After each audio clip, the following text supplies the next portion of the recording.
Hey guys, what's up? Welcome back here to today's edition of Intuitive Angling, and really appreciate you guys coming by the channel to spend some time with me on the video. Appreciate that. And guys, today I want to tell you a little bit about the podcast last night that Mike Iaconelli did with James Watson.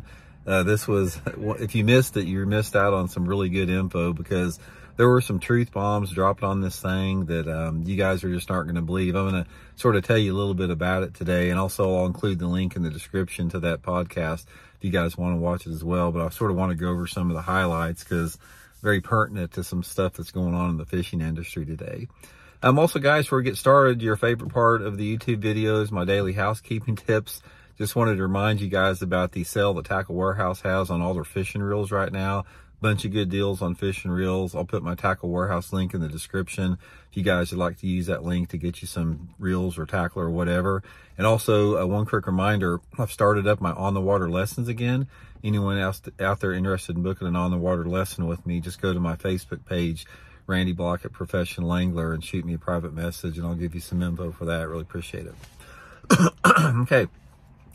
I love this podcast last night because Mike Iaconelli and James Watson are two of my favorite pros out there. I love both those guys. I just think I think both of them are really authentic and, very, very knowledgeable with the sport. I just like them both. I always have.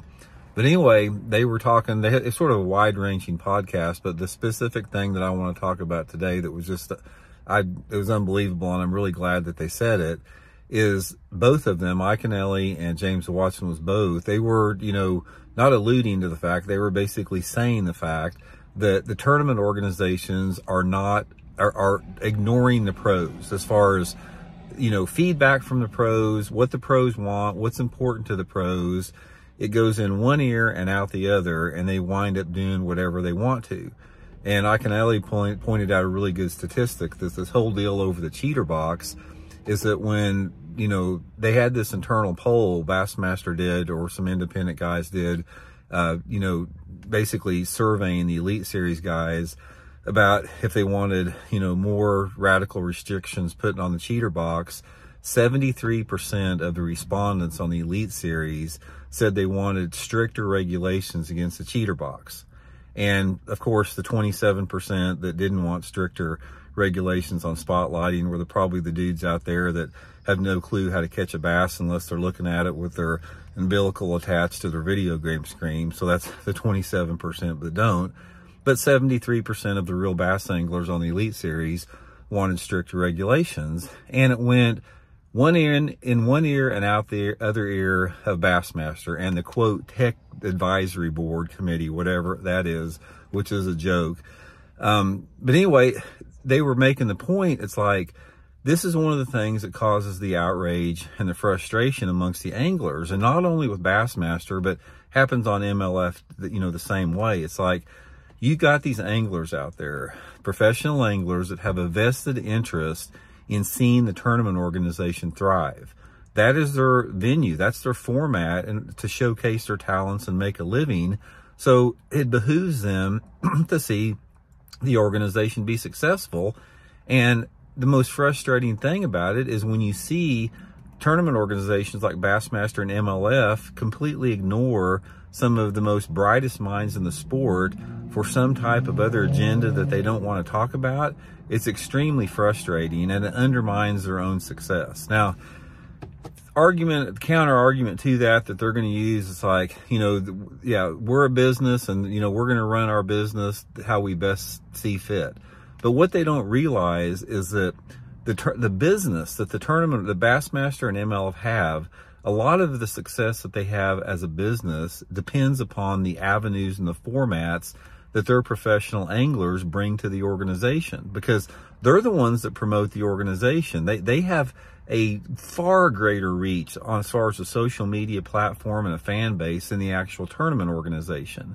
Yet Bassmaster and MLF treats the Elite Series pros and the Bass Pro Tour as a bunch of little peon customers that they could care less about what, they think about a particular situation.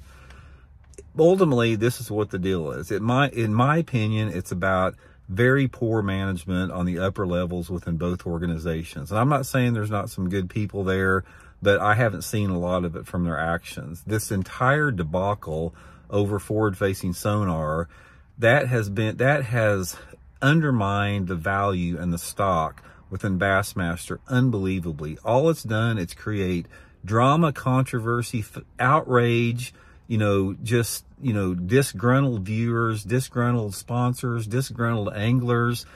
75% of the entire bass fishing community is pissed off at them. The other 25% of the guys that don't know how to catch a bass unless they have a video game showing them where the bass is, yet they side with that 25% vocal minority simply because this Bassmaster tech board is spotlighter friendly for whatever reason. They don't fish. I mean, the only one that fishes on them is Davey Height, and he's not a competitor anymore. He's a Bassmaster employee. So from that standpoint, guys, I'll put the link in the description to this video so you guys can watch the entire podcast that Iaconelli and James Watson did. But the point of what I was talking about is they called it out. They called it out, and even though Ike fishes the Elite Series, he wasn't afraid to call out the fact that the tournament organizations ignore the wishes and the advice and the concerns of, the Elite Series competitors, which is ridiculous. It's like, I've seen this to some extent over the years within tournament organizations, is they have this, I don't know what it is. It's this disconnect from reality that they think they know better than what the pros do, but they would be better off. It's like professional anglers, guys, not only they're more in tune with the industry, they're more in tune with the fan base, they're critical thinkers, they're sharp individuals. They have a plethora of knowledge and information that they could help give some really good advice to the tournament organizations, but the tournament organizations think they're the smartest people in the room, and they're not. They all of them should be doing much better than they are. The fact that Elite Series competitor has to spend $100,000 of their own money just to fish their tournaments, and that Bassmaster and MLF are not good enough at their job, that they can't get sponsors to pick up that at the top level, says a lot right there. So anyway, guys, I'll put that in the link in the description. I'll put the link to that video there. You guys can check it out. Just wanted to pass that along, and we'll talk later.